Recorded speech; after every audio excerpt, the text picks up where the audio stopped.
Hi, it's Tom Young. So I'm here at Francois' shop.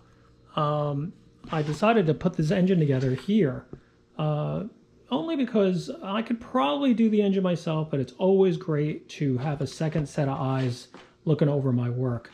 And what better place to do it than at Francois, where I learned everything I know. So I'm going to be putting it together here because it's just, he's got a lot of tools here. I've got tools, but the thing is, it's also just enjoy working here. So look forward to doing it with me. And first step of the engine is installed.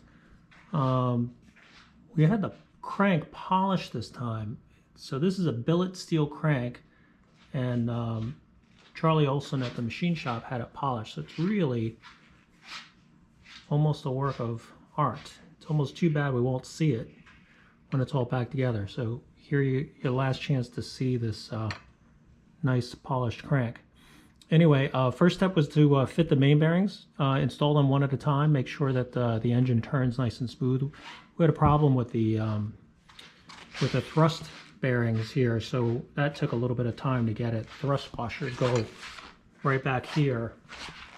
And you just have to kind of install everything in steps, check to make sure that there's no friction. Once this last bearing cap went in with a thrust washer, we had some binding, so we had to kind of fit this thrust washer in so it wouldn't bind, but also to make sure we had the right amount of end play. The spec is it's a few thousandths, so it's just going to make sure that that's moving. The next step is to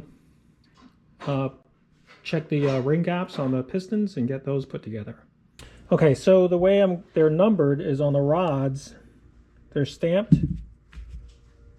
I don't know if you could see that because these rods have been peened and polished, but that's how I'm going to match them. And then from there, also just going to check end gap on the block.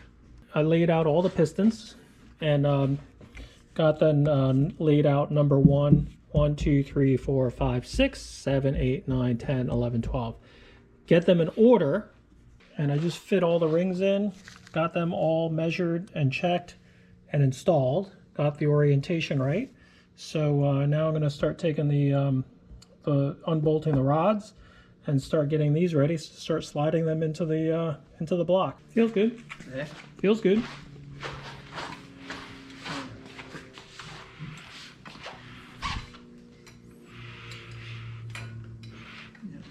All right.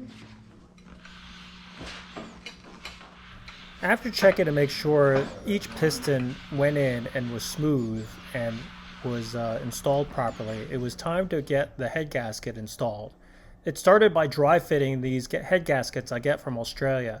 I have found through experience that these are the best gaskets to use. They don't leak, they have the right amount of squish on the fire ring and works out really well.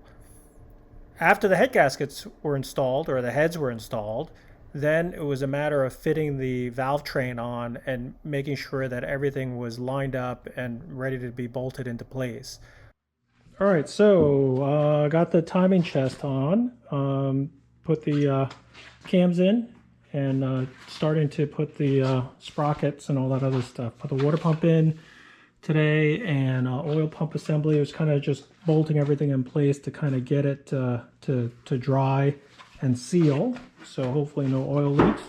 Got the timing chest seal in, and I'm making a list of all the stuff I need to get for the next time I work on this. I need some hardware that I've left at my other shop, and but we're getting there, getting it all back together. So yeah, this will continue next week after I get this stuff to let sit for some time, let it dry, and we'll go from there. All right, I'm at Francois today to get the engine on this 330 a little further. Got lots of stuff I got to do today. I got to attach the cam sprockets.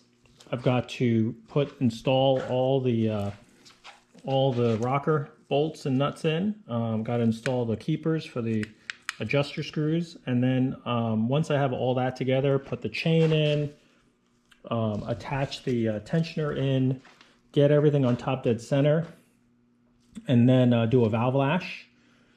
And then after I do the valve lash, I've got to, well, actually I got to put the flywheel on. And once I get the flywheel on, then I can actually turn this engine over, and then I can set valve lash. So we have a general idea that the cams are set correctly. And then once I have valve lash, I can set cam timing to the flywheel marks. So lots of stuff to do. So let me get to work. It's just a lot of little things, you know, everything's here, you know, as a 12-cylinder engine, it's a multiple of 12. So with all of these little nuts and bolts, I gotta tighten these all down, got to get everything installed. Each of these adjuster screws need to have little lock nuts, and I gotta install those, and just keep moving on. So let me get to work. Okay, I'm on the final push to get this engine back together. I've got all these little pieces I gotta put together. The valve covers are gonna go on, intake, oil pan, wiring, and then that way I could load it on the truck and get it back to my shop. So got a lot of work to do today, so let me get at it. After a pretty productive day of putting the valve covers on and getting all the extra accessories on this 330 engine done at Francois' shop, it was time for me to load it onto my truck and get it back to my shop so that I could do the last bit of carburetor install and ignition install and think about firing it up on the bench. So I loaded it up and took it on back. Well, I got the 330 engine back at my shop. I still have quite a bit of work to do, but I wanted to get it out of Francois' shop. I still have to put the carburetors on. I've got some hardware to deal with, and just get all this stuff kind of together. I mean, it's just a lot of little things that need to be plugged in. Getting the ignition wires just takes a lot of little fiddling and fitting. I like to get it on the car and then get the wires to line up correctly and out of the way so it looks nice and neat at the top, but also stays out of the way of the linkages, and that's why there's wire keepers and all that other stuff. But I think overall it looks really nice and neat when you get it all together.